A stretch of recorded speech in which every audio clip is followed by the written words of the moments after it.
Hormatly vatandaşlar, şu gün 27 aprel 2020 ýylda ine biz Türkmen vatandaşlar bolup ýygnanyp öz Zoom hatyra günümizi geçirýär. Şol hatyra gününe biz esasan Lewap vilayatyndaky we Mary vilayatyndaky bizim vatandaşlarymyzyň wepat bolan adamlaryna bagyşlap geçirýär.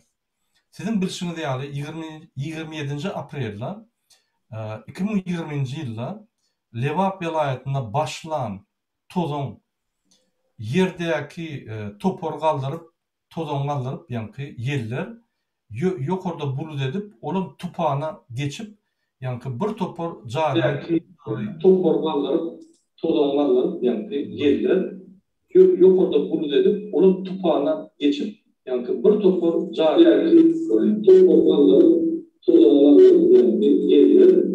Ruşen mikrofonumu da açılayım. Bir yerde mikrofon açık. Şoň üçin. Ine şol ýanky tupan uly bir betbaşçylyga getirip bizim bir näçe watandaşlarymyz wepat boldy.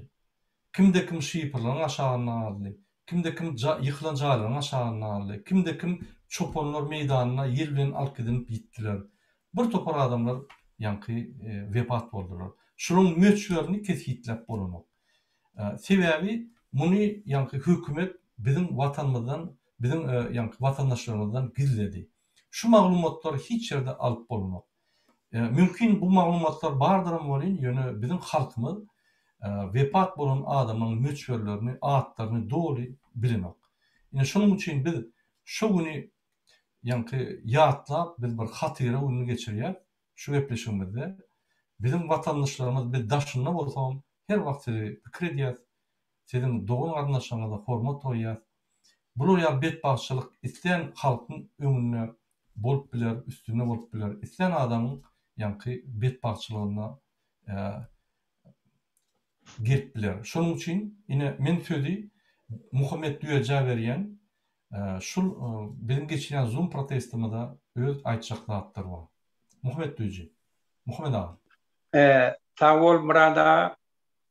Men ören minnettar sizden ve ören beğeniyen. Görün bizim vatandaşlarımız 2 yıl bundan önce gözünü tuttuk. Şunu nemettik inni açık öz pozisyonunu aytjak bolup osurda durup elini aldırıp bir-birine davalaşýarlar. Şu olan ören beğendiriciler.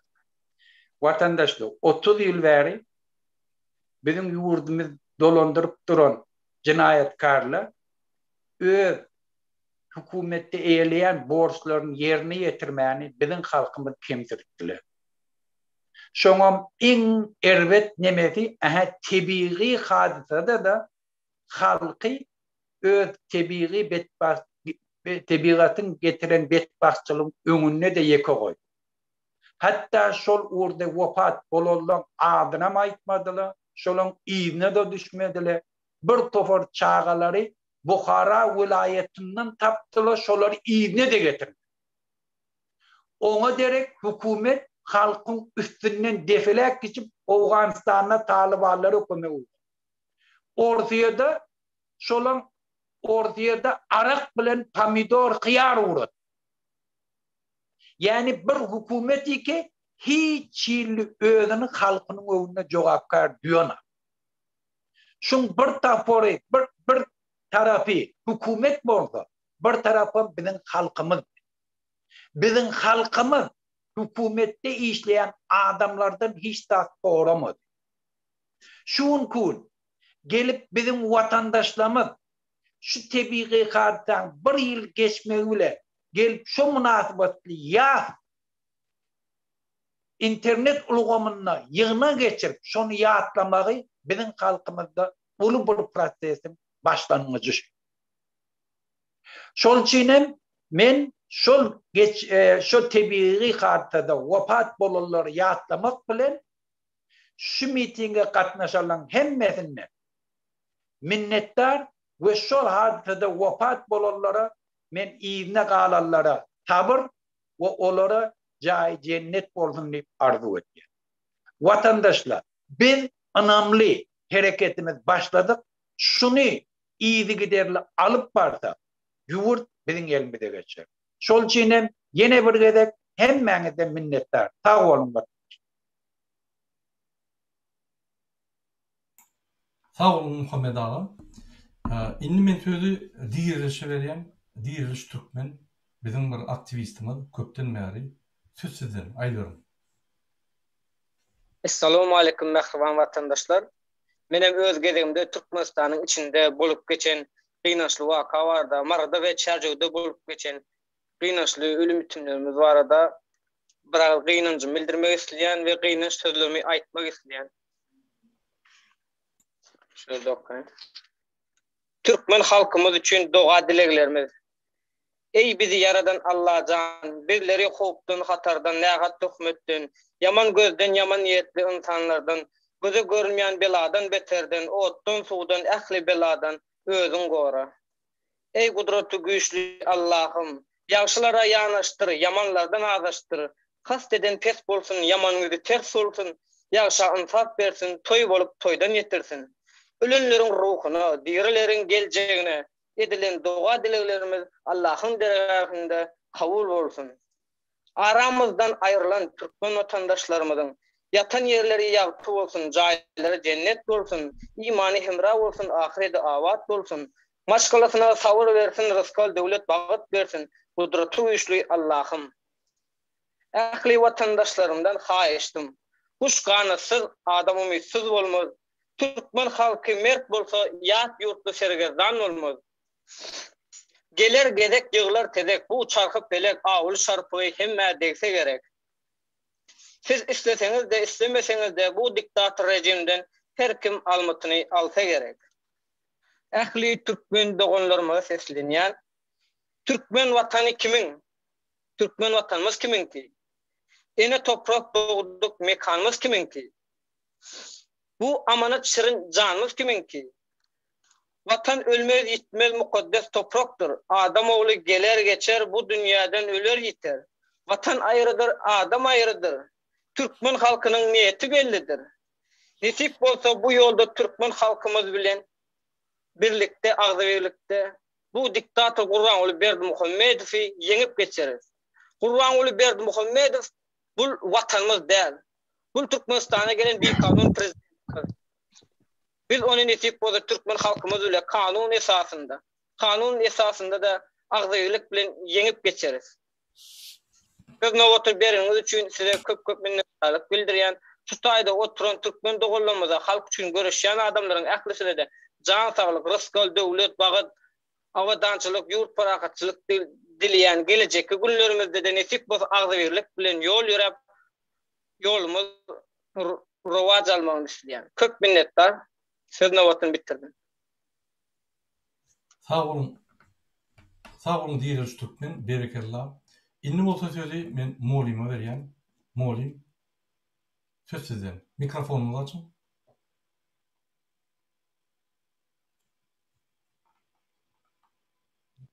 Molim, mikrofonuňyzy açyň, eşitilenok.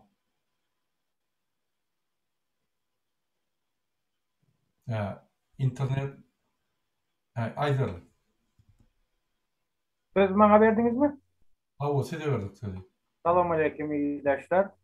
İlki bilen vatandaşlarıma var geçen yıl 2020 yılın 27. Aprilinde olup geçen facialı ýagdaýda ýakyniyatlaryny ýitiren vatandaşlarıma inancımı bildirýärin.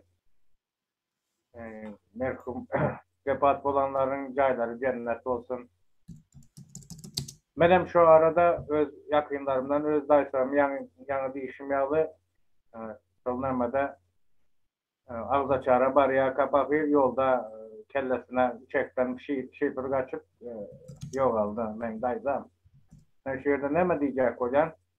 Şu zatları men hökmet günäkär mekkä diýen de şu zatlar öňünden aýdylan bolsa şu zatyň boljagyny köp adamlar yakyniyatlaryny, yakyn garyndaşlaryny ýitirdi, dogamaryny ýitirdi. Eger şu duýdurulan bolsa, şu habar öňünden aýdylan bolsa, adamlar habar boldar olardy, köçe çykmazdy.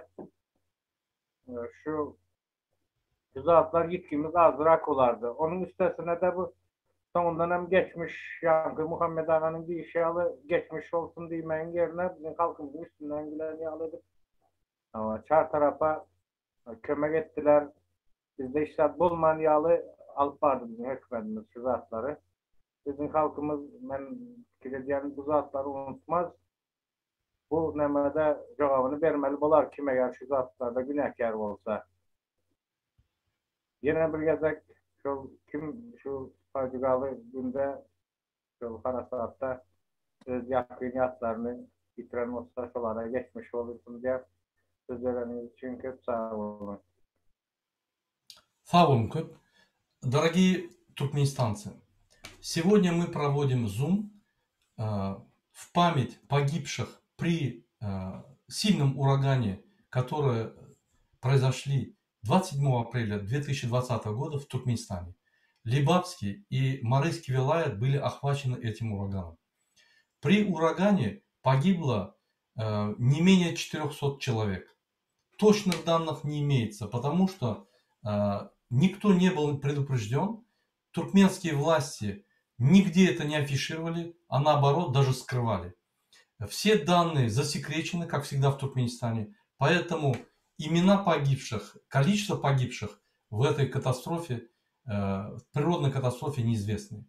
К сожалению, буквально на следующий день после катастрофы, когда Либабский вилаят и Марийский вилаят, часть Марийского вилаята остались без воды, без крова, без электроэнергии, президент Туркменистана Бердмухамедов отправлял гуманитарные грузы в Афганистан и в Астрахань Российской Федерации. В помощь другим государствам даже получил грамоту от Министерства иностранных дел Российской Федерации за участие в гуманитарных поставках. В это же время наш народ не получил никакой помощи и в последующем ничего не получил. Он остался сам напротив этой катастрофы и последствий этих катастроф один на один, как всегда, как и было с коронавирусом. Предательское положение или предательская политика президента Туркменистана наблюдается во всем. Не только в этих катастрофах, везде. Более того, не помогая этим людям, сотрудники Министерства национальной безопасности и полиции начали преследовать людей, кто фотографировал и отправлял видео и фото своим родственникам для оказания помощи. Они арестовали 66 человек, привели в отделение и заставили стереть все фотографии и видео и хотели привлечь к ответственности. Кроме этого, в Чаржоу, в Ташаузе наши земляки узбекского происхождения начали собирать 1 КАМАЗ теплых вещей и матрасов для помощи пострадавшим в Туркменабате. Они были арестованы и привлечены к ответственности. Кроме этого, за границей много туркменистанцев откликнулись на эту трагедию и решили финансово и материально помочь. Их грузы тоже были арестованы. Вот так вот предательски осуществляется политика президента Туркменистана против своего народа. Сейчас я слово предоставляю Виолетте. Yine bir zat Murat Kılıçdaroğlu adımdan çıkanda demek. Можно mı? Aydın. Şu nemeni de izyanı da internete de uçurdular. Bunu demek yadımdan çıktı. Verdim ben de başka da tanışlarım var. Şunlar yakınları, kardeşleri ölenler. Bir hepteden son eşitlik olanın ölenliğine de şeyde bir neme de bir kakarın gelen de ben dayzamın ölenini bir hepteden son eşittim de hiç iyilik var da yok da yolun içinden. Şunlar izyanlarına hem neme haber veriş yankı deyişinizden haber veriş seriştelerini öçürdüler de halkın üstünden itibat dedik de. Ben diyene bir hepteden son berde doğanlar ölenlere bir hepteden son bildiler de şimdi yalım bu zatın bulanlığına ölen katanından bilmediler. Toku hem mezadı öçürüp taşladılar hiç bir haber alar neme olmadı da yurdun içinden. Böyle sağ olun. Sağ olun. Ильнибит сөйли Виолетта Ачилят. Виолетта, пожалуйста. Салам, ватандашлар. Спасибо, Мурат Кылычевич. Я искренне соболезную всем тем, кто в этот трагический день потерял своих родных и близких. Потеряли очень многие. Но yakın adam yok oldu o günü. Почти 1000 человек потеряли в тот день, но точных данных, опять же, нету, как вы говорите, Мурат Кылычевич. Это трагический день. Этот ураган начался в Марийском вилаяте и прошел через Лебаб и закончился в Бухаре. И больше всего пострадавших, самый эпицентр этого урагана был Лебабский вилаят. В Лебабском вилаяте пострадала улица Кастандова, Химик, Замост, Бойнузын тарафларында geçti ураган, Сейди, Фарабский этрап. Особенно сильно страшно пострадал Замост. Страшно пострадали, больше всего потерь было там. И самое обидное, что в этой ситуации, то, что после этой трагедии аксакалы и муллы ходили по домам и просили, умоляли людей, чтобы они не говорили, не сообщали родственникам, не сообщали никуда о количестве смертей. Не было людей. Моя лучшая подруга потеряла в тот день отца и племянницу. И им запретили сообщать то, что они погибли. Некому было похоронить. Все люди боялись, что после этого урагана и землетрясения было. И все боялись, что Амудырья, Джошады, да, все люди бежали, кто в пустыню, кто в Затон. Многие наверняка знают об этой ситуации. И хоронить было некому. Выкапывать из этих груда металлолома тела людей было некому, хоронить было некому. Очень страшная трагедия была это в Лебабском вилаяте. И, как сказал Мугалым сейчас, не неделю, почти 2 недели есть районы, где по 2 недели не было ни электричества, ни воды, ни газа не было, почти 2 недели. За мостом уже люди вышли бастовать, поскольку там из-за этих дождей, ливней была страшная ситуация, и люди там уже просто не выдержали и вышли на улицу. В этот момент мне самое лично мне обидное, что то, что сейчас вот больше недели по Ватану показывали алабаев и лошадей. Больше недели. А об этом трагическом дне не сообщили нигде. Мне обидно то, что для нашей Родины собаки и лошади важнее, чем люди. Вот что мне обидно. Тела детей находили даже в Чаржовском Хякимлеке на крыше. Тело ребенка нашли через почти 2 недели, и то из-за запаха. Этот запах, страшный был запах, тело ребенка осталось на крыше. Это нашли почти через 2 недели.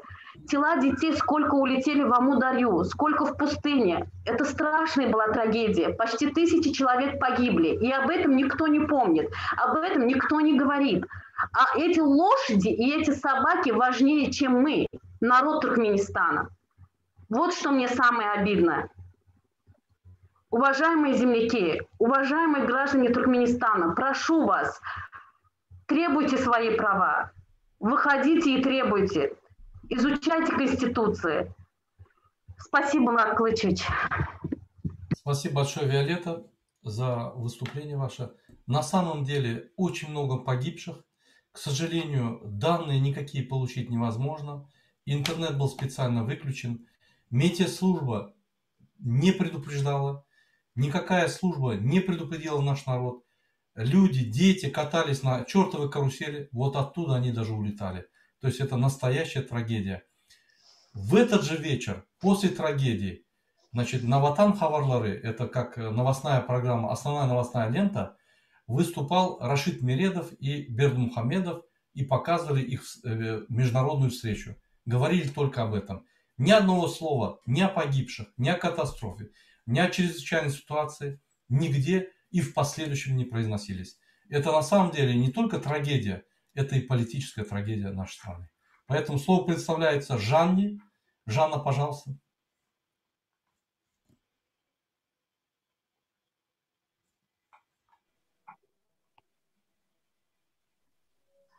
Sağ olun. Salam aziz ildeşler. Menem şu gün şu geçen yıl 2020 yılda bulup geçen şu tebegi hadise Mari vilayetinde ve Lebap vilayetinde bulup geçen tebegi hadisadan dolayı köp adamlarımız yoğaldı. Bu tebegi katastrofa şoları ölüp bitenlerin gıynancımı bildiren ve açacak zadım şu geçen yıl 2020 yıl dünya boyunca yaman bir kıyın yıl oldu. Yöne biz Türkmenistan halkı olarak esasen iş migrantları olarak Türkiye'de bolup geçen yadayları hemmeniz bilýäňiz 60 sany Türkmen raýaty ýok oldu şu ýerde 60'a golay. Ondan sonra Türkmenistan'da bolup geçti bu hadisalar.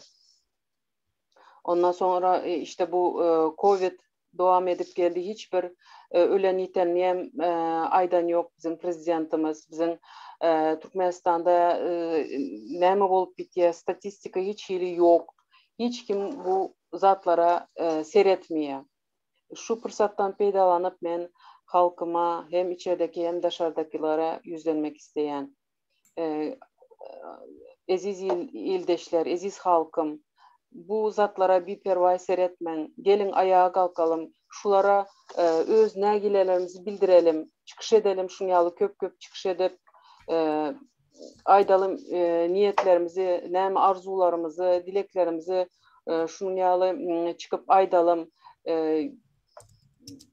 Şu soňky bolup oturan ýadaýlary özleriniz bilýäňiz. Hindi häzir Türkmenistanyň içinde gelen habarlara göre şu prezidentimiz oğlunu prezident etmek için ala dediye. Şuna biz karşı şu nämeleri daşardaki şu emigrantlara ören kıyın häzir. Dünyada şu Covid gide oturan Türkiye'de esasen köp adamlarımız var. Şu yerde olar işsiz. Köpsü kesel, öýüne gelip bilen yok, uçup bilen yok şolara. Näme üçin yolları açan yok. Hak hukukumuzu talap edelim. Sağ olun söz vereniz için. Sağ olun. Indi söz bolsa men Gowşuthana berýän. Gowşuthan gep sizden. Aýdar. Salam ey vatandaşlar, ey dinleýärler. İlki bilen şol geçen ýyl Lewapda we Marda bolan tupan zararly ýok bolanlaryň maşgalasyna ýygy arasynda diýmek isleýän galanlaryna jan sağlyk bersin Allahan. Şu ýerde bellek geçilmeli zat şuny çenni Türkmenistan hökümeti şol bolan tupan bolsun, başga hadiseler bolsun, şolaryň hiç ýöne habar bermän geldi, ekranlara getirmän geldi. Olam şol ýasama altyn asyr diýip ekranlara hiç ýyly pajaly ýagdaýlar, hadiseler, koronavirus, eýleki beýleki hiç ýyl habarlar bermän geldi. Bu hukuky özüni bizim hökümetimiz nerden tapýar? Yani ilki bilen halkyň hasabyna salgytlar çöpläp, halkdan salgytlar çöpläp, soň milli hazinadan hem aýlyk berip, ýene de halka hiç ýyly habarlaryň getirilmezligi. Ya bu hukuky özüne nerden tapýar bizim hökümetimiz? Sorawlar kän. Bundan başga da yani öňünden habar berilen bolsa da belki şol hadisaň öňe alınıp bilerdi. Ýöne olam bolmady. Ýene de onuň üçin hiçbir guromanyň müdiri ýa-da jogapkar wezipeli şol ýerde sorawa çekilmedi, jogapkarçylyk çekmedi. Bolan ýene kime boldy? Biz ýaly halka iň aşaky gatlyga boldy. Häzirem edil şolar ýaly hiç ýyl habar berilmän gelýär. Edil häzirem bizim Türkmenistan hökümeti daşar ýurtda milyonlarça raýatlarynyň gezip görendiginden, olaryň içindäki taleplerin viza kartlary, Western Union ýaly problemalaryndan hamala hiç ýyl habar ýokmuş ýaly. Ýöne näme üçindir? Şolar ýaly ekrana çykyp gepleýän aktivistleriň öýüne barmagy bolun hiç ýyl ýadyndan çykaranoklar. Onu göýörenoklar, olar ýaly ýalňyşlyk göýörenoklar. Şonu hiç ýyl sypdyranoklar. Yani şu zatlara seredip otursaň, aslynda seretseň hemme zatdan habarly.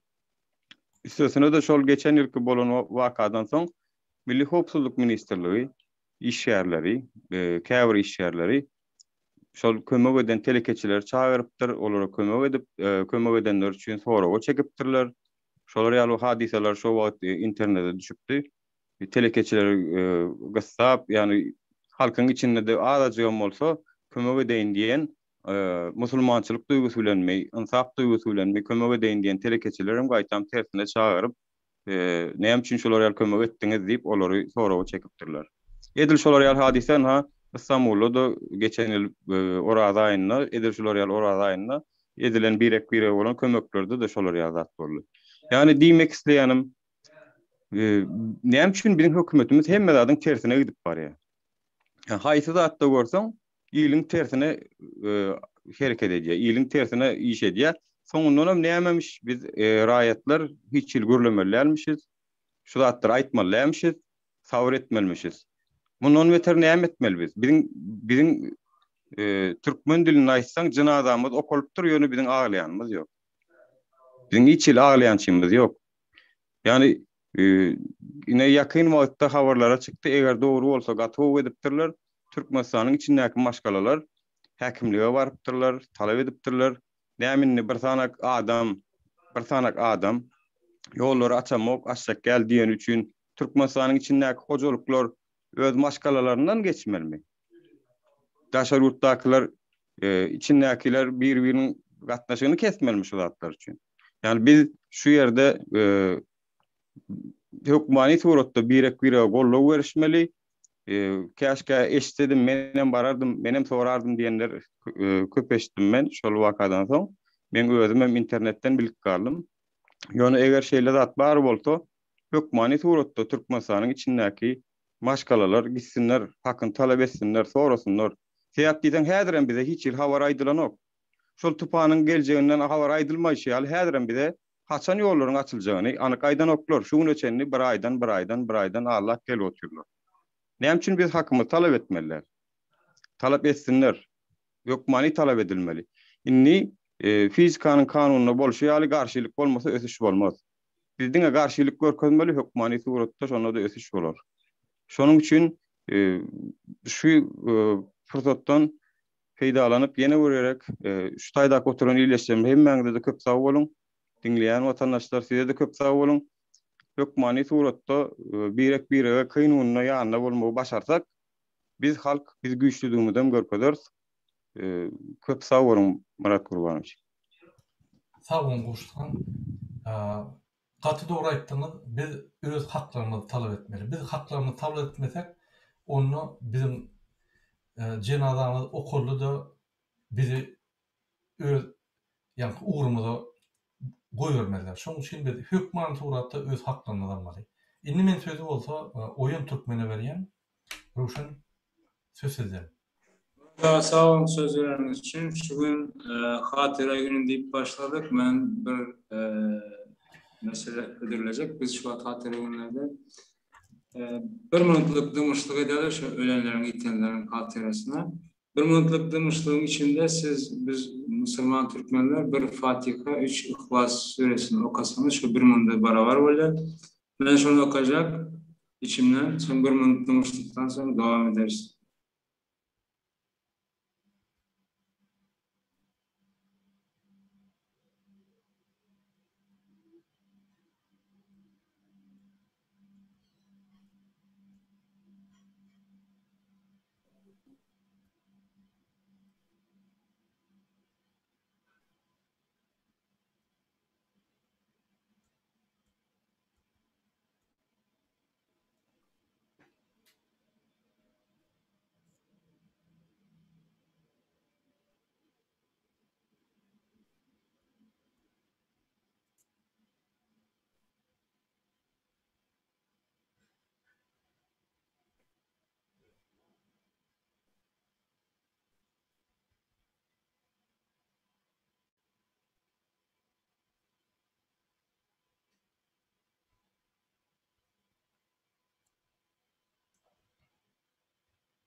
İnna lillahi ve inna ileyhi raciun. Ne diyecek de kalan 2 minut hakkında bir zat diyecek. Bu apı tupanlar bolup geçen zatlar adamın özüne bağlı değiller, devletin özüne bağlı değil. Bu tebiği yağdaylarda Huday tarafından verilen bir ya bir sıynak, ya bir misal, ya bir özel. Bunu bir devlet busup saklayacak olup, gizleyecek olup, hamana ayıp bir zatmış geçecek olup durmalı doğru zat değil. Ayıp zat ne mi? Şöyle şonca adamlar öldü, yoğaldı. adamçılığın daşında kaşın üstünde bolanza birisi gelip hükümetten yankı derdiniz neme bir derman bolup bilersmi kömek edip bilersmi deyip yalanlanan bolsa soramadılar da. Buna ne demek? Türkmenistan içinde bolup geçen Marada, Çerco'da olup geçen TTV şeflerde yani bedbahtçılıklarda şeyle oldu ve o zatta da şeyle oldu da Türkiye'de olup geçen yağdayda da olan bir bedbahtçılık adamlar 50-60 tane adamlar öldü. Bir çiğnem şular gızıklanacak ola değmediler. Bu zatlar neymiş öyle? Türkmenistan'ın başındaki hükümet deyilen zat olar indi adam de siz olar adam hükmünde görmeyin. Eğer içinde cinnek yalı adamçılığı olsa onun vicdanı sızlardı. Ve hiç olmasa birinden birine azıcık kömek ederin diye de hiç olmasa bir şertte kömek eder. Bir yadayda. Olar hemme yadayda kömek ederin. Onun dışında Türkmenistan dışındaki alemi rayatlar dokument oyunca resmi namalar oyunca kıyınçılık çekiyorlar. Hiçbir kömek edilemez. Bu ne demek? Bu maşkalara, bu semistler özünü ayrıptır da bunlar başka bir dünyada Türkmenistan rayatları şu vatanın esası halk ve eyesi başka bir dünyada. Bunun azat olmuyor. Значит, böyle bir yanlışlık var. Şunun için ezizleşti. Bu yanlışlığı halk olup biz düzeltmemiz gerek. Bu hükümet kim olsa olaysın bundan sonra adam değerliğini içinde cinnet yalı adamçılık yokluğunu görkezler bize. Ve bir değer, iki değer, üç değer onlar çekecek görkezler. Şunun için indi gelin munadır diyelim. Bu bizim doğulu konstitüsyon ve kanun hakkımız. Ve içeride özümüz biz Türkmenler bin yıllar içerisinde bir topar imperiyalar, ulu devletler döreden bir halk. Bu beydip korkup çekinip durmak bilen olmuyor. Hakkını talep etmek bilen oluyor.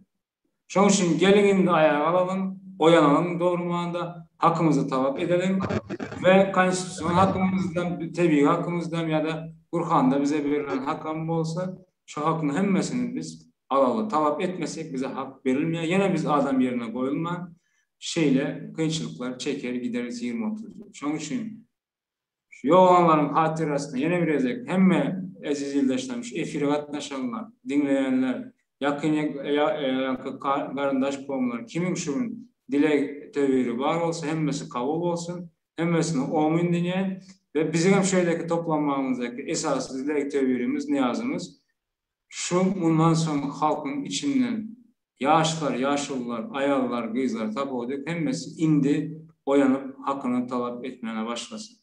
Amin. Sağ olun sözleriniz için. Amin, sağ olun. Mesaj geldi bizim vatandaşlarımızdan. Şu günü 27 aprelde saat 6'da Mirzoyev, Özbekistan'ın prezidenti Bukhara varıp bir tane ölün adama hormat koyup tragediyanın içine girip kömek etti bedbahtçılıktan çıkmağına. Yöne bizim prezidentimiz ne vatan programmatına ne özü çıkış edip gürlemedi. Hiç de. Şu arada. Qaytip ertesi 28 aprelde atları bilen yani at çapışıkta ipodromda atları bilen yani surata düşüp yani fotozvizda olup yani çıkış edip özünü orkadi. Şu tragediyanın ne ağlak geçti ne de katnaşık gördü kömek edip ne de hormat koydu ölün adamlara. Yine şu Ruşunun aydan sözlerine koşulayan. İnni olsa men sözü Fatma apa veriyen, Fatma apa söz sizden. Aydıyorum. Köp sağ olun söz vereniz için. Bu mikrofonunuz yapıldı. Fatma apa. Mikrofonunuzu açın. Açmıştım. Köp sağ olun söz vereniz için. Yani bir yıl oldu. Başka devletin prezidentleri halkına kandak yardım ederdi, kömek ederdi. Bizimki bir ağızda olsayım gelip soranım yok. Ölüklerine eğeyim çıkan yok. Ona canımız yanadı. Aramızdan gidenlerin yatan yeri yaktı olsun. Hani beçelerden seli bilen, uragan bilen alı gitti. Neredeliğini bilmedi. Ölükleri kimin beçeliği o bellemez. Hiç sadaka aramadı.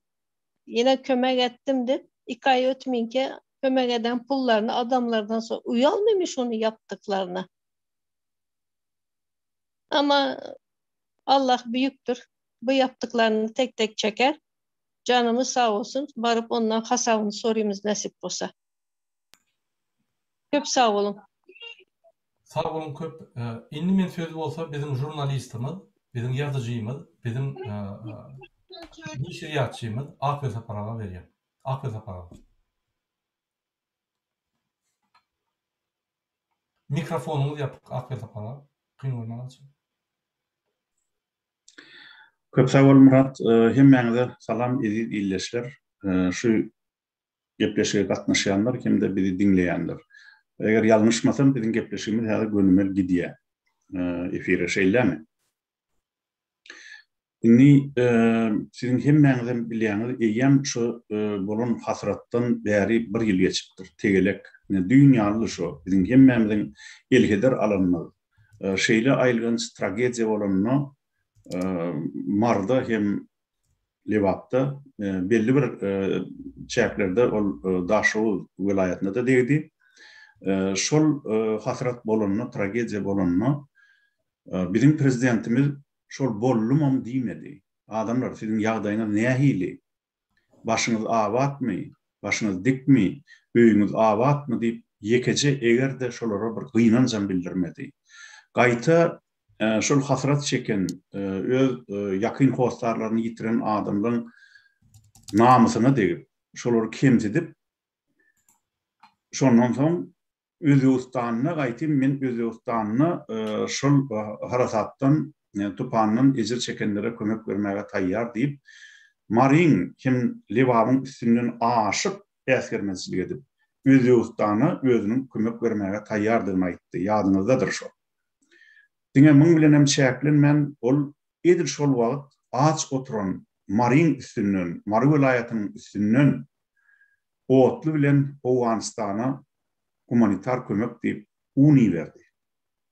Ýmiti berdi. Beýleki zatlary berdi.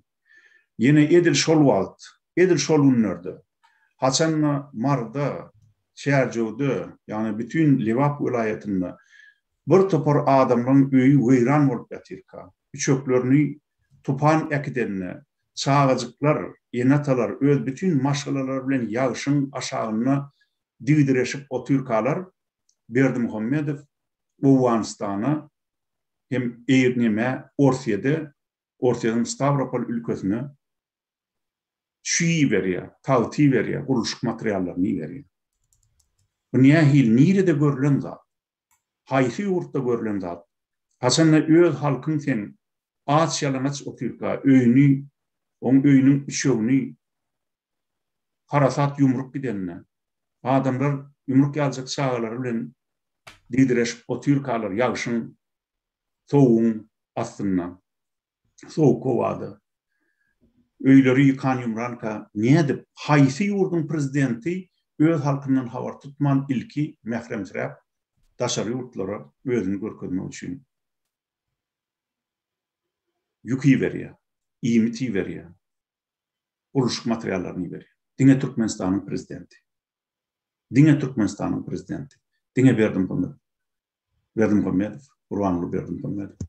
Diýmek biz näme etmeli? Biziň başymyzda, biziň ýurdumyzyň başyna prezident diýilen adam ne şolary ýaly adam. Şolary ýaly adam otyr. Indi gep prezidentde däl. Oň ýeri men pikirimçe hem şoň töwreginde adamlar bar. Bir güne bolan oturan, akçı jüýje bolup oturan. Her ýylda bir kuştany ministri ýa ornwasar ministri günäkärläp şu Türkmenistanda bolýan zatlarda, paraxorlukda, edenetdilikde, ogurlukda bir kuştany ministri, ornwasar ministri günäkärläp türme salyp öldürüm akçı jüýje bolup oturan adamlar bar şu taýda. Kän ýyllardan bäri. Ol adamdan kimdigi belli. Olaň ýeri tutsawhanada. Olar suwdyň öňüne jogap bermeli. Mesele inni, diňe bir zada gelip diýredi. Haçan biz şolara suwd etmäge gerekli güýji toplap biler. Gurrun häzir diňe şo hakda baryp biler. Diňe şo hakda gidip biler. Olaň kimdigi belli. Olar jinayatkar. Olardan türkmen halkam biýdar, goňşularam biýdar. Egerde Birleşen Milletler Ulamasy bayramçylyklarda zatlarda bir trafaret hatlary, gutlawlary iýerýän bolsa, Ol diňe ol bir prosedura. Ol prezidenti adamy yaşayan döwletler badymyndan 20-30 ýyl mundan ol. Şolara da iyi berlerdi. Şoň üçin ol Birleşen Milletler Guramasyndan bir gutlaw gelipdirdi. Oň üçin oň awraýynyň bardygyny anladan, şol halkara guramalar şondan bizar berdi. Hemme kişi bilýär şondy. Şoň üçin bir anyk bellemeli zatlar bar. Mysal üçin men aýtjak Türkmenistanda häzir haksız halk ýaşaýar. Düýbünden haksız. Doğrusyny aýtsam käbir meselelerde Türkmenistandaky halkyň haksızlygy Demirgazy Koreýa halkynynkydan erbet. Hatta şolaň belli haklary bar. Şo döwlet Demirgazy Koreýa döwleti nähili erbeden bolsa, nähili şo adam hukuklaryny baskılayan wagşy döwletem bolsa, şo taýda da şo halkyň belli hak hukugy bar. Emma Türkmenlerde ýok.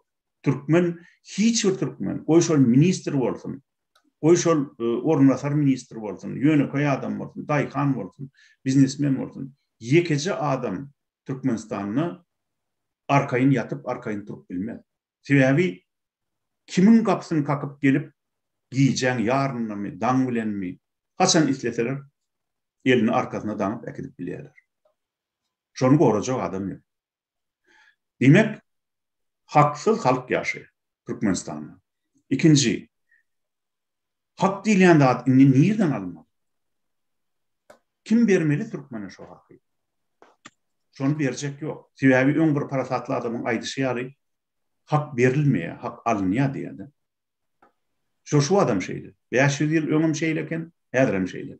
Demek Türkmen halky, Türkmenistanyň halky öz hakyny almaly. Özüm güýç bilen almaly. Ýöne gan bilen näle, san bilen almaly. Köçe çykyp bir gedekde dil biriktirip şu daşary ýurt oppozisiýasynyň hem içindäki protest hereketiniň ýardamy bilen habarly bolup hemmesi belli bir gün çykmaly, şondan soň tä hökümeti eline alýança öýe girmeliler. Inni günäkär belli rejim. Sonra näme etmeli? Görüşmeli. Häzirki zaman görüşü nähili görüş? Eline gylyç alyp ýa alyp, tüpen alyp, atly çolunýan ýa aýytlaryndaky ýaly bolgulyň däl. Gurumaçylykly siýasy görüş gerek. Parahatçylykly. Şoň üçin biz häzir daşary ýurtlardan hanny özümiz soňky 1 ýylyň içinde gurumaçylygyň uğruny öwrenmegi edem dowam edýär. Agzybirligiň nädip gurnolýanyny öwrenip, hem öwrenmegi dowam edýär. Şu öz tejribemizi indi biz öz halkymyza geçirmeli. Diýje ünlü her kim öz kanalyndan Türkmenistanyň içinde ýaşaýan halka gurumaçylygy öwretsin. 3-3den birleşsinler. 5den 10dan birleşsinler. 2 tane bolupmy, 3 tane bolupmy siýasy partiýalar döretsinler. Soň birikmeýän zat, uly partiýalar döretmeýän zat diňe tejribe toplamaly häzir. Birini şol zatlar açyk aýtmaly öz halkymyza. Açyk aýtmaly. Gurumaçylykly görüşi öwrenen adamlar. Agdybirlik diýmek şu gün. Bujoklaşyp, goltuklaşyp gezmek däl. Gurumaçylykly siýasy görüşi öwrenmek. Ana şol agdybirlik. Görüşiň uğruny öwrenmeli. Ana şu taýda agdybirlik ýatyr. Inni şu gurumaçylygyň uğurlary barada ýakyn wagtda men elbetde şu Erkin Türkmenistan radiosyna bir teoriýa derejesinde çykyş etmekçi. Siziň hemmeňize men teklip edýän nähil soraňyza jogap gerek bolsa internetden tapyp bilersiňiz. Allygyny şu siýasy görüşiň, gurumaçylykly siýasy görüşiň uğruny öwredeli halkymyza. Biz giýjäge almaly.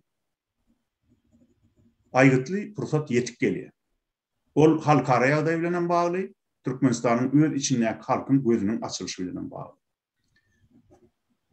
Indi sözümiň ahyryna aýtjak zatym şol geçen ýyl eger ýalňyşmasam 30dan gowrak adam ýok boldy Türkmenistanyň şo harasatda. Mary hem Lewak vilayetlerinde. Yanlışan bolmamy mümkün. Yani sizin aranızda biriniz has şu meselede gowrak habarly adamdan biri häzirki wagta çennem käbir cesetler tapylýar diýdi. Ya da tapyldy diýdiňiz soňky döwürlerde de. Diýmek şu min şu wagtlarda maňa gelen habar 30 sana adam ýok boldy, wepat boldy diýdiler da. Ýöne belki ondan has kendir. Gep inni bizim şol sany anyk bilýänligimizde ya da bilmeýänligimizde däl, bizim şol pidalar üçin hasrat çekýänligimizde. Bizim öz halkymyzyň şunça ýyllap öz ata watanyny, öz mehriban toprağının üstünde adam sayılman yaşap gelýän. Türkmen halky garaşsyzlyk döwrüne aýylgan edilip geldi. Talanny hem talanmagy dowam edýär. Şoň üçin adamlar men sizden etjek haýyşym ýadyňyzda saklaň. Agdybirlik diýilen zat abstrakt zat däl. Agdybirlik diýmek bileşip bir iş etmek. Ana şoň üçin anyk zatlara sarp eden güýjüňizi. Türkmen agdybir däl diýenlerine şoňa onanma. Türkmenim edil beýleki milletler ýaly hiç bir ütleşiklik ýok. Türkmenin utturýan ýeri şu gromoçulukly siyasi görüşi alyp barmakda beýleki milletlerden ýyda galýar. Şoň üçin bir hamana agdaly ýaly bolup görünýär. Ýöne Türkmen atyşyp sapyşyp ýören o. Türkmenin her vilayatynyň özüniň arkasynda ata baba eýen berkleşen arealy bar. Bir näçe ýüz ýyldan beri. Hiç bir Türkmenin bir bölegi beýleki böleginiň üstüne çolup şoň oturan ýerini aljak bolanok. Diýmek Türkmenine agdybirlik bar. Ýöne şu gromoçulukly görüşiň uğrun öwrenmänligi üçin beýleki milletlerden ýygalyk kim agdary bolup görünýär. Soňky döwürlerde Berdimuhammedow mys edip sesini çykarman Mari hem Daşowur vilayatlarynyň hem Balkan vilayatynyň territoriýasyndan gädip alyp gidip otur akaly boş. Usul jokdan. Ana şol proses gidýär. Şo arada soň gurrun eder. Ünsert dinleýänler üçin sag bolun. Sag bolun, Akfel Pağa. Endi men sözü Aydın'a berýän. Aydın, пожалуйста. Здравствуйте, меня слышно? Да, слышно, говорите. Хочу поприветствовать всех в нашей делегации. Я здесь новенький, я не привык находиться в такой большой аудитории. Хочу выразить свои соболезнования. Я очень мало информации обладаю об этой трагедии, и большинство узнал здесь и сейчас. Соболезную семьям, потерявших родных в этот день. Надеюсь, таких трагичных случаев больше не повторится. И да, хотелось бы узнать, почему санэпидемстанция не функционировала в этот день. Никакая госслужба не сообщала информацию про это. Вообще непонятно, почему такая важная вещь, как ураган, не был оповещен. Погибло очень много человек. Это максимально глупо. Я просто не осведомлен об этих случаях. Так. Что я хотел сказать? Мы сейчас говорим совсем о других вещах. Извиняюсь, если кого-то это заденет. Я человек очень отдаленный от духовных ценностей. Вот. Я бы хотел, чтобы мы людям показывали, что такое политкорректность и как с этим работать. Понимать, что такое политология. Политика должна работать на нас. Мы, понимаете, мы государство, мы общество. Мы должны требовать от властей то, что мы хотим.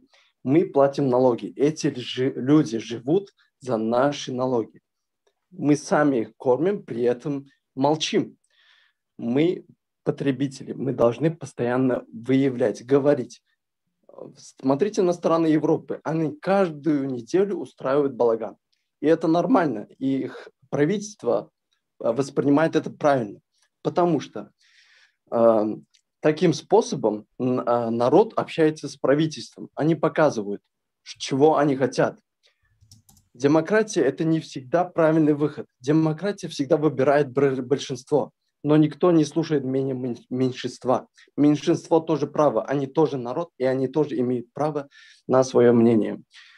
Так вот, мы отдались от всей этой темы. Я бы хотел, чтобы об этом больше говорилось, показывалось людям, как правильно вести себя в обществе, что ли, быть осведомленным о такой науке, как политология, базовые ее знания. И, пожалуйста, наш народ, перестаньте уже бояться, этого. От этого смысла нет. Я не боюсь. Вы смотрите на эту фотографию, наверное, смеетесь. Я не боюсь за себя, я очень переживаю за своих родных. Они работают в органах, и я не хочу, чтобы у них были проблемы. Я не настолько эгоист, чтобы жертвовать их здоровьем. Чтобы вы это понимали. Всех людей, которые меня сейчас слышат, пусть максимально популяризируют это видео. Вы должны это осведомить о всех. Вся наша молодежь сейчас занята какой-то фигней, простите меня, да? Я молодое поколение, я смотрю на все это. Тут только большинство – это взрослые люди. Тут нету ни одного адекватного молодого человека. И всех людей, которых я знаю из нашей нации, которые находятся в Стамбуле, нет такого политкорректного человека. Я хочу, чтобы наша нация не была такой позорной и, наконец-таки, набралась хоть каких-то грамотных сведений обо всем. У меня на этом все. И я буду рад, если кто-то будет еще иметь со мной любую дискуссию. Я готов с вами поговорить. Всем спасибо. Спасибо большое, Айден. Слово предоставляется Ахмед, активист ДВТ. Ахмед, сөз сізде. Здравствуйте, туркменистанцы. Я тоже хотел бы проявить свое соболезнование всем тем, кто пострадали. Так как я сам лебабский, я знаю, что мои родственники тоже пострадали. Ураган был настолько сильным, что до 3-4 этажа камни долетали и разбивали стекла. И самое, что плохое, самое, что страшное в эти дни, то, что дети вышли читать Рамазан, петь Рамазан на улице. И они ходили на улицах в это время. И я знаю, что из моих родственников тоже дети были на улице, но чудом получилось так, что у них было куда спрятаться. Но я знаю, что очень много детей пропало в этот день. Те, кто внутри, они это знают. И то, что 400 человек, это ложь. На самом деле пострадавших было намного больше. И после этого, когда другие вилаяты хотели помочь, отправляли гуманитарную помощь, и их задерживали, и конфисковали все, что отправлялось, везлось, как помощь. Это, я не знаю, как это понять. Это что получается, война против своего народа, что ли? Ну, уничтожение получается, раз они так делают. Как еще это объяснить? И на самом деле нигде это не показывалось, не говорилось. Если не хотело государство помогать, покажите по телевидению, объявите, другие страны помогут. Если вы не помогаете. И вот я не могу понять, да? Почему? Почему это правительство до сих пор сидит у власти? Они не выполняют своих прямых обязанностей. О президенте я вообще молчу. Он никакой не президент.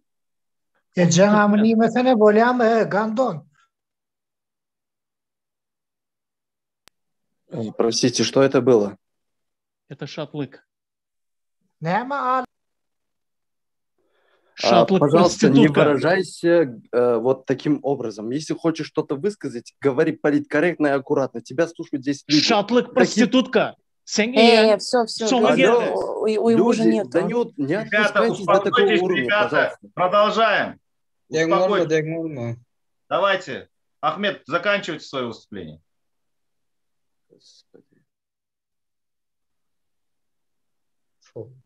Тогда слово следующему передавайте, потому что Ахмед, как бы, извините, в эмоциональном состоянии. Кто слово скажет? Давайте я вот. Ben aytayınmı? Assalomu alaykum hormatly adamlar. Salam hormatly oturdoşlar şu yerde yığılanışan şu günkü efiri.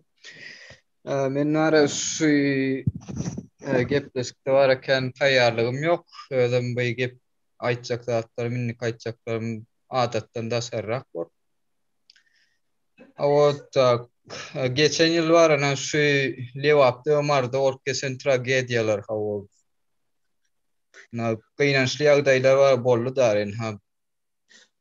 Kıynançy millerýän, kıynançy millermek bilen näme aýtmak isleýän? Şu bizim wara halkymyz şeýle bir näli kanagatdylar, onsoň munýala kanagat başga hiç bir ýurtda ýokdur. Şu kanagatymyz bilen emmara özümizi şu uçuda oditli itekleýäsdi. Yaman bir hilek ýagdaýda bir namartlygy, nadanlygy aňlatýar. Men wara öz pikirim bu ýöne. Näşe ýalakdatlarna ýurdun daşyna ýurdun içinde tragediýalar gününden wara şu türkmenler bilen bolup geçýär bolyn. Biz wara özümize näme diýäs? Ey Hudaý batyrlar, sabr edeli, gowy bolup gider hemme zat ýene. Buna dünkü edek bara prezident ölüpdir diýip şeýle zatlar aýtýas. Aslında var on ölümünü dile oturmalılar. Biz yakasından tutup dünya suudunun önüne dik tutup var her bir zat yekeme soramak gerek. Talep etmek gerek. Ondan yankı Hudaý kömek eder yine diýenlere de or aýtsak atlanman ha. Oturmaň dary men aýtsak bolýanym binamyz sol buloňy sallap oturmaň. Talep edin. Bir bu ýaslary bolup geçen tragediýalary türkmenler bilen. Bu ýaslary günleri näse tanasan tanak gidip oturmaly. Gelin şuňa üýüşip dur diýelim, agdy biriktirelim, munýalam bir binamyz bir näýle aýdaýyn bu? Haýwan bolmalyň dary. Biz bara berde haýwan bolmalyň diýsem gaty görmäň adamlar. Mert bolup boýnumyzy almak gerek. Biz haýwan derejesine ýetdik. Onsoň Şiral Nurmurat Fakir vardır, Şahir, bir goşku tetirlerine şeyler söz vardır. Türkmenin sesiyeten ok Tanrı'nın hem Türkmenin gözü gören ok diýär. Hudaýa ma ýatlasan ol oturmalyn, yankıyna şu ýerde bir menden öňürtü, Ahmetden öňürtü çykyş eden oglan adayna şu häzirki maladyoş, häzirki yetkinjekler özlerini var şeyle bir nähile aýtdym kamyr. Necis derecede var özlerini alyp barýarlar bolyn. Nähile aýtjagym bilenmok da wopşym maýsy düşündiňiz. Şu zatlardan uğralyp özüňiz var gowluk tarapy üýtgediňde talep edin. Hudaý dat diýip neme oturmaňda herekete geçin, agdy biriktirin, agdyňyzy biriktirip neme işe geçeňizde hereket edeňizde ana şonu Hudaýym size kömek eder. Atakwa hiç il herekete geçmen Hudaý kömek ederle diýip beýdip neme oturmaňda illüziýa bar özüňiz salyp oturmaň. Ölüm bar dowam eder. Eger de şeýdip bosup guloňuzy sallap binamyz turup otursaňyz, ölümler dowam eder. Umuman şeýlerek ýagdaýda çykyş etmeli boldum. Elbetde käbirlerinizi kemsiden bolmagy mümkin. Emma bagyşlarsyňyz. Umuman şeýlerek aýtjakdym şulardan ibaret. Sag bolun. Sag bolun. Indi söz bolsa Liberty bereli. Liberty. Aýdarym. Sag bolun Murad aga. Bizinde olara iman baýlygyny bersin. Beýnanýan Türkiye'de 50 tane adam öldü. Indi bu tragediyada da harasattan indi 30 adam ölen olsa ona min tek sany dolu belli däldi. Ona sany dolu belli däl bolsa olamar 60-70 vardır.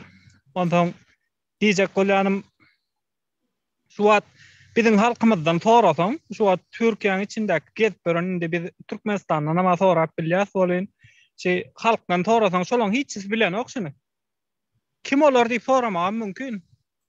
Kim olar? Kim kanay olar? Beýle adam boldumy biz dedik. Diýip soraýarlar da. Ondan sizem edil şonýal harasatdan ölseňiz, sizem halkymyz edil şonýal adamlara ýüzlenýän hemmämiz däl. Sizem edil şonýal harasatdan ölseňiz, Hudaýyň tek öňümizde harasat eken-de. Ondan sizem şondan ölseňiz, sizem hiç kim ýatlamaz. Ýene de biz gelip ine oturan adamlar ýüzüni görkezmän her kim bir elinden gelenini edýän adamlar ýatlar. Ýöne siz ýaly edil siziň dostlaryňyz, siziň tanaýan adamlaryňyz, siziň pikiriňizdäki adamlar sizi ýatlamaz. Şonu men size aýdaýyn. Ondan birazajyk akyllanyň. Hemem bize garşy öýle ýigrenmäň bizi indi bize seretmän, bize biperway bolup, bize biperway bolsaňyz biziň üçin däl, öz watanyňyz üçin biperwaysyňyz. Hemme taraplaryň biperway gözüňizi ýymy aşağı seredip gözüňizi ýymyp, gulaňyzy dykyp gezip bilmersiňiz. Gezip bilmersiňiz beýdip. Beýdip gezip görseňiz, sizem ertebirün watanyňyza barýaňyz, ýolda Aşgabatdan ýören wagtyňyz. Şo ýerde sizi awara bolsaňyz sizi hiç kim ýatlamaz. Ya bolmasa hökümetiň günäsinden bir zat bolsaňyz sizi hiç kim ýatlamaz. Sizin hiç geli neme ol tawadyňyzda götürjek adam bolmaz. Sebäbi hemmesi Türkiýe etdi, tawada götürjek adamlaryň. Ol ýol açylsa hemmesi hem gaýdýa, nesip boldy. Odan şondan öz zat öz hakyňyzy talap ediň. Hakyňyzy talap etmeseňiz hem talap etýärler goldan biziň hakymy talap etjekleri. Ana men diýjegim biram Hudaýy ýatlaýaňyz da indi hemmämiz bir sorak görýär da halkyň içine çykyp ine şonýal ýagdaýlara nähil heredýäňiz şeýlemi zatmy diýip Türkmenistanda bolýan ýagdaýlara näme pikiriňiz bar diýsek, ay biziň watanymyz ol. Biz näme bolsa da biziň watanymyz. Biz watanymyzy näme edip bilmez diýip näme tanqid edip bilmez diýär. Ondan bir maskalaanyň atasy, bir maskalaanyň kakasy, şo narkoman bolsa şo maskala düzelýärmi? Şo kakas narkoman bolsa şo maskala çüräp, gyýda başga da edýär, ejeti başga da edýär, çağalary başga da edýär. Şonýala bolup darga gidýär şo maskala. Edil biziň hem ýagdaýymyz şonýaly geljekki nesile bilim almady, geljekki nesil şu wagtky nesil bilim almady.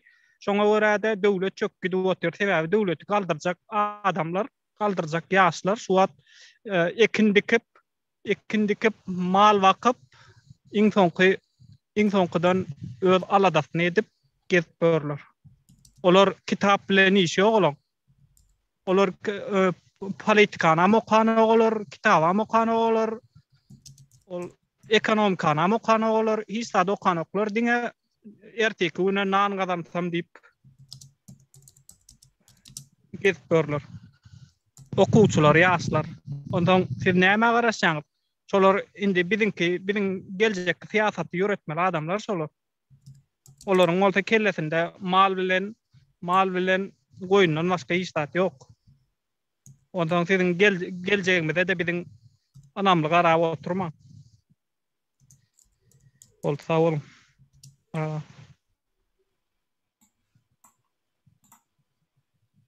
Köp sag bolun Liberty. Indi men sözi devlet halk hereketiniň gurnallaryň biri Kakmat Kurbançy berýär. Kakmat Kurbanç söz sizden. Sağ olun Murat Kılıçoviç. Sağ olun hemmäňiz şu biziň nämämize konferensiýamyza gatnaşan üçin. Ruhsat verseniz men şunu orus dilinde görülecek sebäbi halkara jemgyýetlerim eşitmeli bu zatlary. Şoň üçin men orus tilinde başlayacak. Уважаемые международные организации, а также правозащитники, которые аффилированы на туркменском поле. Туркменские руководители, которые ныне у власти, народ Туркменистана. Туркменской истории, туркменистанской истории очень много трагичных дат. Это землетрясение, это горе, которое 45-й год, война, очень много трагичных дат. И, безусловно, можно назвать, что 27 апреля 2020 года трагичной даты. Трагичной даты, которая произошло из-за преступной халатности, безразличия и неуважения действующих руководителей, а именно президента нелегитимного Туркменистана и его окружения. Это можно было избежать. Почему? Если бы государство работало как часы, как в других государствах, у них и метеослужбы, и спасательная служба, и МЧС, все работает как надо. Но Туркменистан, как вы знаете, диктаторская страна. Мало того диктаторская, у него особенность авторитарно-диктаторская страна. Человек, который поставил во главу угла свое собственное обогащение и своего обогащения своих близких родственников. И теперь весь туркменский народ знает об этом, что счет пошел не на десятки, а на сотни погибших. Это чертово колесо, когда перевернулось, дети улетели. Это часть детей, которые через Амударю попали в Бухарскую область. Там, сказали, в Хакимлике наверху. Там было после этого, власть была парализована 2 недели. Не было подвод воды, электричества, газа. Народ после этого тоже умирал, потому что вовремя не было оказана помощь. И теперь, обращаясь к международным организациям, и глухим, и немым нашим правозащитникам, которые аффилированы на туркменском поле, это не нарушение прав человека? Почему для вас интересует всегда стратегические точки, как Россия, Белоруссия, Украина, а Туркменистан вас не интересует? Ведь в Туркменистане происходит сейчас реальный геноцид. Геноцид своего собственного туркменского народа. Правозащитники, вас я покритиковал. В вашу защиту вышли какие-то, как себя опозорившись на поле оппозиции некоторые люди. Я вам реальный факт вот здесь. Не сотни, я хочу, десятки людей у нас собрались на этой конференции. Они показывают, что эта ситуация была в Туркменистане. Почему вы глухи и немы? Почему в течение года вы не поднимаете этот вопрос? Почему? У меня очень много почему. А знаете почему? Потому что вы глухие и немы сострадаем туркменского народа, вы озабочены своим тоже собственным благосостоянием, как и нынешний президент Бердымухамедов и его собственная семья. Я в этом вас всех обвиняю. Я обвиняю президента Бердымухамедова в преступной халатности и небрежности во многих преступлениях. А вот это преступление, которое случилось 27 апреля в прошлом году, прямое доказательство, что он осуществляет геноцид своего собственного народа. И если вы нас слушаете, и если вы какое-то внимание обращаете к судьбам других народов, а вы всегда должны обращать, потому что вы сказали, что в 21 веке, в 20 веке мы покончили с рабством. А это неправда. Пример Туркменистана показывает. Почему? Потому что сотни людей были брошены на произвол судьбы. В Турции, в России. Туркменистан как государство не заботится о своих гражданах. А также внутри Туркменистана люди под прессом. Вы все должны обратить на это внимание и принять какие-то действенные меры, а не ходить двойными стандартами. Почему филиал ООН, филиал ОБСЕ там бездействует? Потому что он вам платит. Мало того, я скажу, что один из руководителей ОБСЕ в свое время был замечен в связи с наркотрафиком. И вам это должно быть стыдно. Стыдно. Совестно. Меня сейчас тут сказали, скажите про совесть. Совесть. У них и совести нет. Они все продали. За тугрики продали. Тугрики, когда я говорю, за Франклина, за Гранта и других президентов, которые в американских банкнотах. Спасибо, у меня все. И на этом можно, наверное, заканчивать нашу передачу. Спасибо. Слово предоставляется Тимберлену. Пожалуйста, Тимберлен.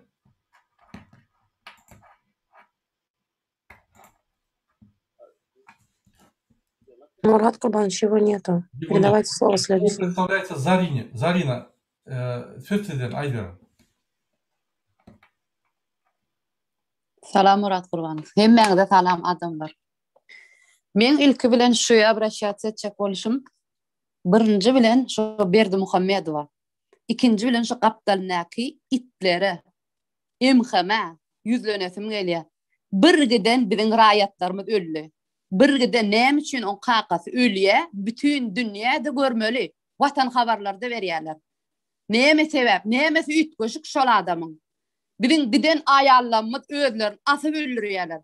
Şagalaryny ekläp bilmän. Näme gowdurmuşdan asyp öldürýärlermi?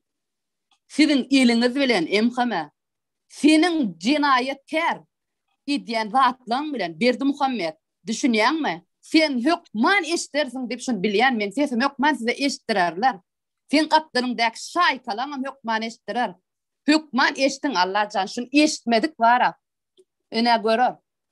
Men diýjek bolýanym ben janym ýany aýal gyzlar ikle bilen ok çağalaryna janlaryna kassedip öldürýärler. Liwat welaýatyna näçe adamyň öýü ýumurly. Näçe san aýal maşgala özüni asyp öldürdi. Erkeklerini türmede çüýredýärler, ýygnaýarlar, bilgeçliğin töhmet atyp, galannam heleylerinem hem zorlaýarlar, hem öldürýärler, hem asýarlar, türmede basýarlar. Çağalar ac ölmelimi? Hani bay döwletiň giden bir giden uglwadarat baýlyklar niräsiň beli? Halka siňmejek bolsa niräk siňmeli? O halka da masyňany öz hususy bankyna geçýär dollar hasabyna. Yatan yerinden ol iýmeli. Galan göçede gezip beren çağalar göz ýaşynyň dawabynyň kazandan pullary on hususy bank hasabyna geçmeli. Nirde wa bular ýaly idenetdilik. Diňe şu Berdi Muhammed etýär şonu. Şu Gapdalnaki itleri bilen etýär. Emhame etýär. Şolaň illeri bilen etýär. Men diýjek bolýar, Sayet etranyny zatdy, ölüpdir. Bir aýal maşgala özüni asyp öldürdi. Ondan başga ýal kene olar ýal asyp öldürýänmi? Näme üçin on telewizorda watan habarlarda beren oklar? Sebäp näme?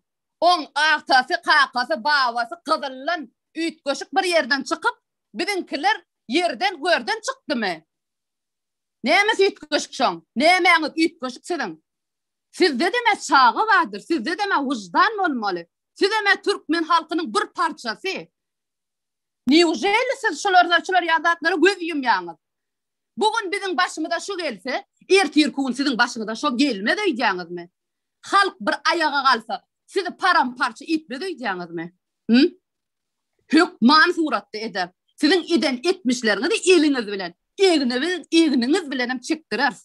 Onu arkaýynjak bolan. Az gün galdy, sanalgyja gün galdy. Biziň ölülenmedi, watana kabul etmedik. Prezidentden prezident bolmy? Haywan guş geldi beyinsiz. Bu tora nirde görülen zat yurtda yok zatı ol döredi otur. Kanun diýilen zat ýüren oga. Kanun bolýan bolsa Türkiýede giden adamlarymyz öllü. Nämeden öllü? Gulala gully gowdurmuşdan ölendireýäňizmi? Gowdurmuşdan giden direýäňizmi watandan? Haýsy bir halk gider öz durmuşyndan. Gitsinler Ýewropadan biri gaçyp. Hiç kim gaçyp gitmez. Gaýtym Ýewropa geler. Türkmenistanyň içi 5 milyon halk. Arap Emiratlar ýal baý yatyp iýmeli halk bilýäňizmi şonu? Ömrüniň ahyryna çenli işlemese de şu Türkmenistanyň girýän girdeýjileri Uglewadarody, Nire gidiyor? Halka sinmeli. Yok paylaşıyorlar bular. MHM, polisiya, qalan ministerstvolar, azatlık. Yine başkalar paylaşıyor. Qalı verse de birinci bilen talayan Berdi Muhammed. O itin oňuna sen koklanýaly diye qalanlarına da. Bilýäňizmi? Näme üçin biziň halkymyzy salanok? Halkyň dirisi girip bilenok. Ölüse aňyrda dursun. Ölülerini salanoklara. Şuna göz yumýalara. Näme üçin göz yumýalar? Hani bulan gözler körmi? Halky goraýas diýen hani goraýjylary? Nirde o zatlar? Halkamır gorap bilýärler. Gorayan bolsa ölülerini salyp awraýlap salardylar. Nirde o zatlary? Hiç yerde yok. Dünyada beýle zat yok. Russiýadan biri ölsün Türkmenistany 10 sana adam. Bir giden zatlar bilen barıp alqaýdyrdylar. Şu var koronavirus bolma başga virus bolsa da hükman barıp alqaýdyrdy şonu. Yok bu gözüm ya bir giden adam Türkde ölli habar berildi. Hiç yerde aýdylanok. Bahana dedenok bir hatira bayramynyň bellanok. Haqa ölse o hatira bolýarmyşyň o haqasy. Başka adamlar açlıktan cevir çekip ötüyor, fakirler. Eceleri, zatlary özünü çıda bilen oklar. Yığnayalar, öldürüyorlar. Han nerede adalet? Türkmenistan adalet mı? Kim adalet koyuyor? Kaptanlaki şu Berdi Muhammed'in birinci özü bilen kaptanlaki MHM, polisiya işgärleri koyuyor. Интернет, они просто в 90-х, 80-х годах.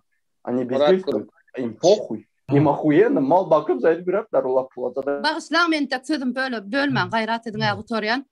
Diýjek zadım diýen şolar eşder diýjek bolam. Men feýal öňkü geplemem eşdi ýene de eşderler. Men aýtjak bolam MHM ýene bir söz diýen. Siz ýoly açyň adam şekiline. Raýatlarymyz arkaýyn girip çyksyn. Biziň ölenlerimiz mazar berde galyp ejeler aňyrda aglaşyp. Kim on 3'ünü, 7'sini, 40'ını yılını verlemeli. Guru toprak yok yere kova verlemeli mi? Şunu kabul edin. Birinci bilen. İkinci bilenem. Siz kanunu yöredin. Kanunsuz hareket etmeň. Men size aýtjagym şol. Dowamyny soň ederim. Söz berýän galanlarymyza da. Bağışlarsınız, gaharly diýdim. Ebaby gaty içim ýanyp dur bulan edýän etmişleri. Sany sajagy yok.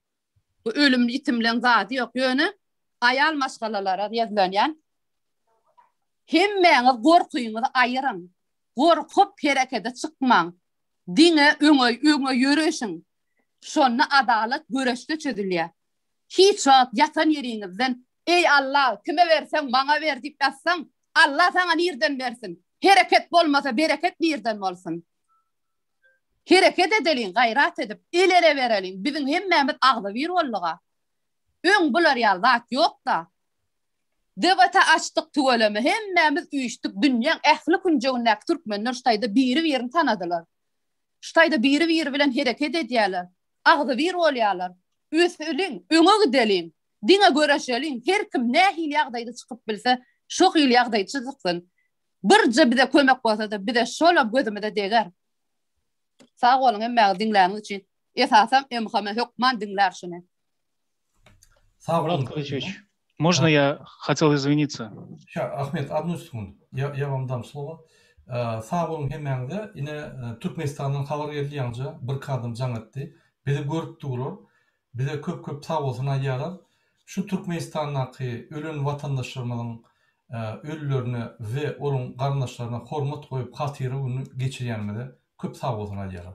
Ahmet Aýdyrym. Я хотел извиниться за нецензурное слово просто. Была задета моя мать. Это шатлык, если те, кто не знает.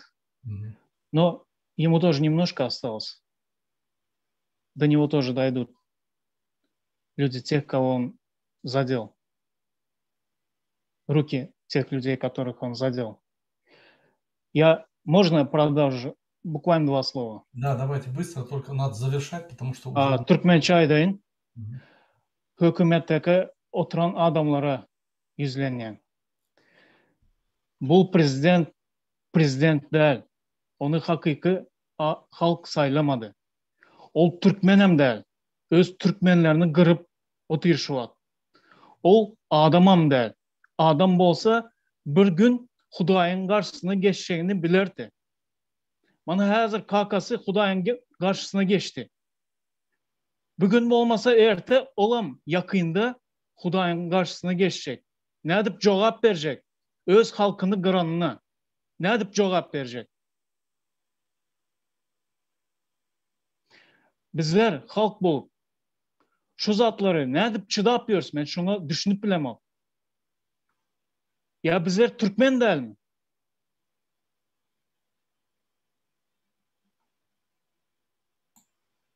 Spasibo. Sağ olun. Indi sözü olsa Merdan'a verýär. Merdan, siz berdimi?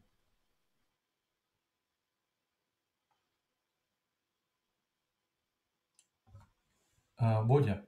Merdan, siz berdimi? Hormatly adamlar, men ýalňyja Türkmenistandan habar aldım, ýani mediklerden. Türkmenistanyň prezidentiniň kakasy Mälikguly koronavirusdan öldü. Ine seredin.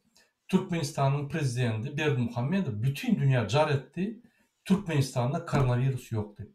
Ine şu bedbahtçylyk kakasyna gelip gowy urdy. Bu diýmek näme?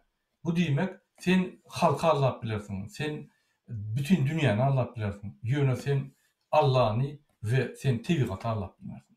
Ine şu ýalylar bolup geçer. Indi men sözü Akbel Saparaga berýän. Akbel Saparaga siz bir jemle biz şunun bilen ýa gepleşmeli turar. Köp sag bolun Murat, bana şu jemleji sözü geçirenim üçin çykyş eden illeşlemeniň hemmetem öz ýüregindäki gussany, gaýgy aladasyny, gaharny mälim edýärler. Kimdir bir birazcık sesini kataldık gepleýär, kimdir biri ýuwaşrak gepleýär. İki dille de gürlenýär, rus hem türkmen dillerine on tapawdy ýok. Her kim hakyky ýüreginden ştaýda gepleýär, biriniň taşyry bilenler. Hemmeňde köp sag bolsun aýdýan, şu açykdan açyk öz pikirini, pozisiýany, gражданlyk pozisiýany bildirenmek üçin iň esasy adam hanny bizim köp ýyllardan beri garaşyp gelen şu gражданlyk oýunşumyz başlandy. Ölüm bitim meselesinde men bir zady ýatlasym gelýär. Şu aprel aýy tamamlanmanka. 2007-nji ýylyň 10-njy aprelinde Norwegiýanyň Oslo şäherini paýtagtyna Türkmenistanyň ilkinji daşary işler ministri Avdykuliýew ýoğuldy. Şonu Avdykuliýewi Türkmenistana jaýlamak isledik. Sebebi men Avdykuliýew bilen 13 ýyl işleşdim. Opozisiýa gelenden soň 90-njy ýylda ol Niýazowyň döwleti haýsy tarapa alyp barýanyny görüp, diktatura gurýanyny görüp, atstavka çykdy. Güni öz postundan ynha sellen, ynha mesin diýip el çeken adam şu. İşläp oturýar, daşary işler ministri bolup işläp oturýar. Şeýle merde adamdy. Şondan soň ol opozisiýa geldi. Birem ony opozisiýaň baş tutan edip saýladyk. Şondan soň 13 ýyllap işledi. Ýöne 2007-nji ýylyň 10-njy aprelinde oň ömrü üzüldi. Agyr kesel zerarly. Şonu men ýapýany prezidentlik postuny eýelen Gurbanly Berdimuhammedow resmi suratda ýüz tutdum. Bize Avdykuliýewiň cesedini Türkmenistana eltip hormat bilen jaýlamaga ruhsat berin. Sebebi Niýazow döwründen başlanan gapmagarçylyk şonu çözülür. Biz türkmenler hemmemiz, Türkmenistanlylar şonu opozisiýa bilen, hemen protest hereketi bilen hökümetiň arasyndaky gapmagarçylyklar öz-özünden çözülüp gider. Biz ulalaşykly döwlet gurup bilersiz. Emma şonu etmediler. Men näme üçin şonu ýüz tutdum? Sebebi awdaga hastalan soň bir näçe gedek özara gurrumda özüniň ölenden soň Türkmenistanyň topragyna, Türkmen topragyna ýatasyny gelýänini maňa duýdurdy. Aýtdy. Aýlap, dolap her ýyldy. Menem şoň esasyny ýüz tutdum Gurbanly Berdimuhammedow. Gurbanly prezident saýlananyna şo wagt ýa bir aý bolupdy. Ýadyňyzda bolsa, oň şol prezidentlik postuny kabul edenine ýa bir aý bolupdy. Emma ol etmedi şol ýagşy işi. Diňe menden Abdukuluyev'in ören gowy edepli, tarikatly öz inleri vardı. Olar bardyr häzirin Türkmenistanda. Olaram barıp yakın hostarlary köşke barıp ýetitdiler. Prezidente de on habar berýän adamlara da şu Abdukulyň cesedini Türkmenistana eltmäge hem hormat bilen jaylamaga ruhsat etmegini sonra. Emma Berdimuhammedow şoňa ruhsat etmedi.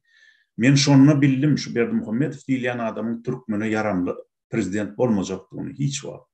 Anhanni onun bäri näçe betwatlyklar bolup geçdi. Müňlerçe adamyň, müňlerçe Türkmenistanlyň jesedi ýat ýurtlarda galdy. Emma men size ýeni bir wakany görürüm bereýin. 2011-nji ýylda dünýä boýunça şu kruizde aýlanyp ýörkä Berdimuhammedowyň öz ýegenlerinden biri olam edil Norwegiýanyň bir portuna gelenine içip içgiden öldü. Şu kruizde yol boyu içip ahirinde şu içgiden öldü. Bilýänmi, şonu Norwegiýada jaylamadylar. Şonu almaga ýürüýtü samalyot geldi. Türkmenistandan. Berdimuhammedowyň buýrugy bilen Şammy geldi. Tutuş bir samalyot bilen gelip şol içip ölen yegeniniň jesedini äkidip Türkmenistanyna adam ýaly jaýladylar. Oý jaýlasynlar. Olam adam. Ýöne Türkiýede 58 san adam ölenini şolara bir samalyot iýerilmedi. Şolaryň jesedi öz çağajyklarynyň, maşalalarynyň goloýuna jaýlanmady. Ondan bäri gaty kärän adamlaryň ýankaýdyşmaýan jesedi ýat ýurtlarda galdy. Olary iýdiýän ýok. Gelecekde de şeýle bolar.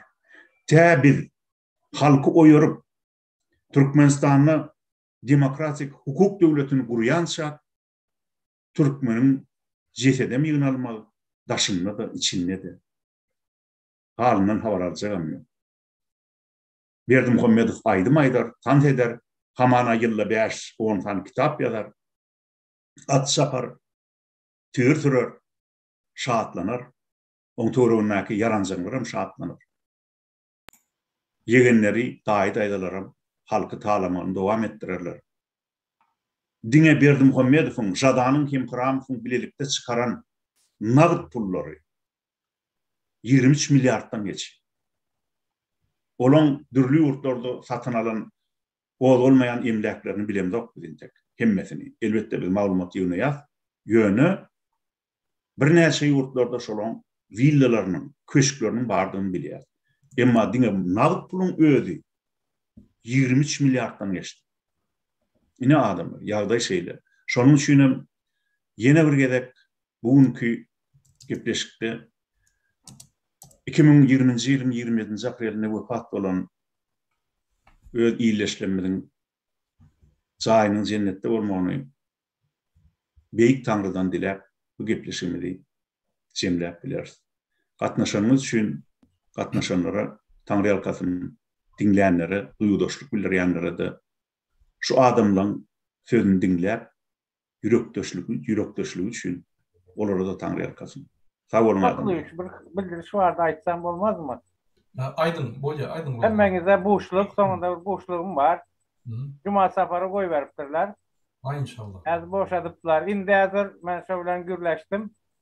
Hemmeňize soňunda gowutnama bilen jemläli diýip aýtdym.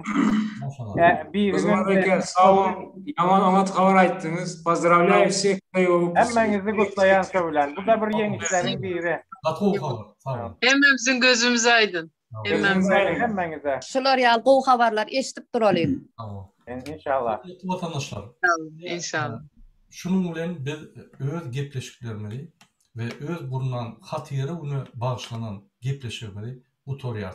Men ýene bergerek hemmäňize köp Tanrı gatnaýan Alaýtada, Lewap vilayatyna, Mar vilayatyna, çoponlardan başlap meýdanda bolan, daşadoýlan oýnap duran çağlardan başlap, ol ölen adamlardan soň şolaryň gaýgysyny edip ölen adamlaryň hormatlaryny, olaryň dowum gandaşynyň hormatyny goýup ine şul gepleşigi geçirdik. Sedim hemmäňiz köp taňa ýakyn hemmäňize şol ýok bolan adamlar, biýgüne giden adamlaryň ýatan ýeri ýakdy bolsun, jana jennetde bolsun. Hemmäňize köp sag bolun. Şul gepleşe gatnaşan adamlara da köp sag bolsun diýen şu ýaly gelýäňiz, golýäňiz biziň watandaşlarymyzy taňa ýakyn siňe hemmäňize biz hemmämiz şu ýaly bir belan üstüne agyr bolup şunu ýemeli. Ine şu ýaly gepleşikler biziň halkymyzy gowrandyrýar we ruhuny aldyrýar. Şoň üçin şu ýaly üýşüp duralım we geljekde bütün halk bolup üýşüp duralım. Sag bolun hemmäňize, ine biziň watandaşlarymyza sag bolsun diýip bilersiň. Sag bolun. Sağ olun. Hoş sağ olun, yedi ildeşler. Sag bolun. Sağ olun aziz ildeşler. Sağ olun aziz ildeşler. Hemmäňize sağ olun.